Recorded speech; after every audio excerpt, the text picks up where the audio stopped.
Besides the Webbot predictions of a drop in data down to 1% of that previously forecast, we also have psychics who cannot see past the wall that appears sometime during 2012 and remote viewers, none of whom can analyze any events later than 2012.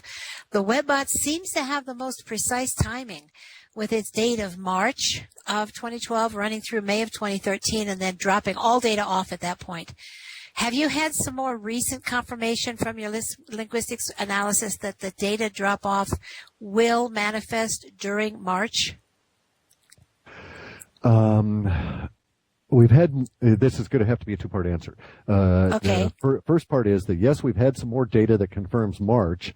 The second part is that it is not a single day in March or anything like that. It's a process. So the data does continue to drop off in March and go into release language that is unabated.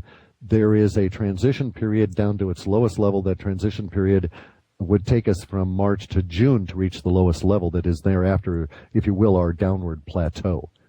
Oh, June of 2012? Correct. So it's starting down in March and it continues to go down, and then it's at 1% from June on. No. The 1% issue is separate from the release language. Okay, let me see if I can explain this. The 1% issue relates to the amount of data that was able to get through the immediacy filters. So here's how I have to explain this. It's going to be really tough, okay?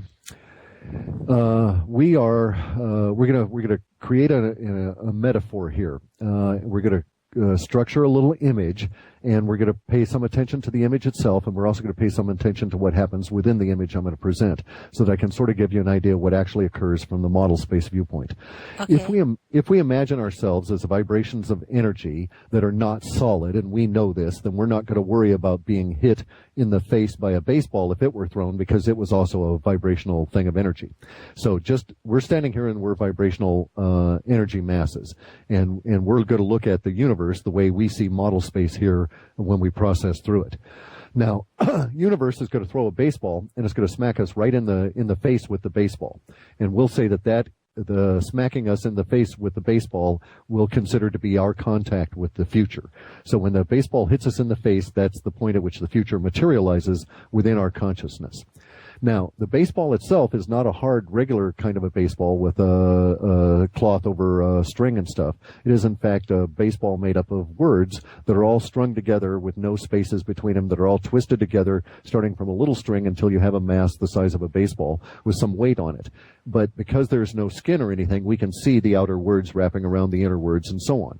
Now, as that ball is thrown at us very fast, as the future is rushing towards us, it, like a comet, to a certain extent, trails behind some level of linguistics. Some of the words in the baseball get trailed behind. But the other words on the baseball, it's turning and twisting and spinning. So the baseball, as it approaches our eyes, is presenting us with all of these words in various different forms. And the way we have to look at this is the following. When that baseball hits our face, a millimeter before it actually impacts us, that's the immediacy language, all of the words we can see on the skin of the baseball. When the baseball impacts our face, our eyes are actually at the point where we're not looking at the skin of the baseball anymore. We're looking at the words that are a third of the way into the baseball. And so that would be our shorter term data. And then all the way down at the core of the baseball are the little tiny words that are our longer term data. And we'll see those as the baseball passes through our immaterial body on its way to exit our immaterial head. And it trails behind some words. So from our viewpoint, what is actually occurring within model space with the 1% is that the level of immediacy value is that our vision is narrowing instead of expanding as the future rushes towards us. We don't know that there's going to not be any more language, but we do know that that we're no longer able to see the entire skin of the baseball just before it hits us. We can only concentrate on one or two words that are right in front of our face. And then we can no longer see when the baseball is half in our head. We can no longer see those words that are in the shorter term value. And then when it comes down to the longer term value, it's gone through us so fast that we're not able to grasp it. We've been using this analogy and discussing the effects here because it presents some interesting ways to look at what's happening. Maybe it's not the impact of the future that is causing our vision to narrow. It may be the speed at which the future is going through us, so to speak, that causes our vision to narrow, because our ability as conscious beings is set in the current state we're in, and we're not quite prepared for the future, that is to say time, to speed up. And so our eyes are not trained to read those words as fast as they're going to be presented to us. This would be one reason the one description as to what we're looking at. In a sense, it is as though in looking at the baseball, we've suddenly put a funnel on our heads, and we're only seeing what's presented through the little tiny narrow opening of the funnel, which restricts our view down to 1%. We no longer know if the entire baseball is there. We can't determine. If we turn our head, all we continue to see is 1%. The baseball could have flattened out into a giant pizza as far as we know, and as all we're ever going to see is the 1%. We can no longer determine the shape, really, of what we're looking at.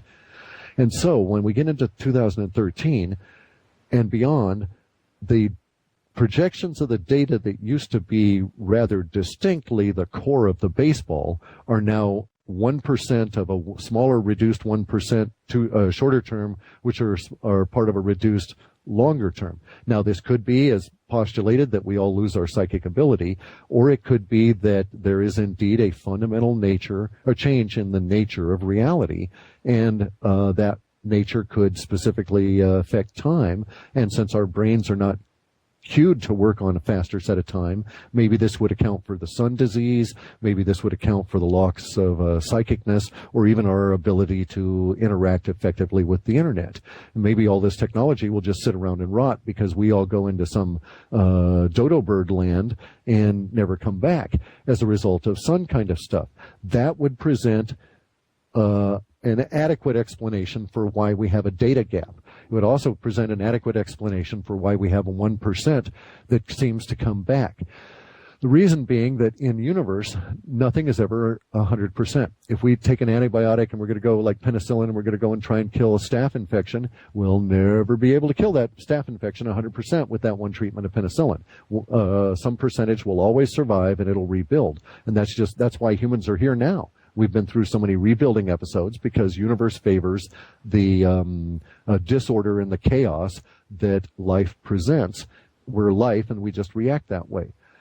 In regards to the data hard gap itself, such an understanding would also, the 1% flattening out or the shape of the baseball changing or it's coming by us too fast, any of those kind of conditions in the change of the physical reality would also explain the large fall off in the data itself without really getting into what happens to humans to cause that or interact with it.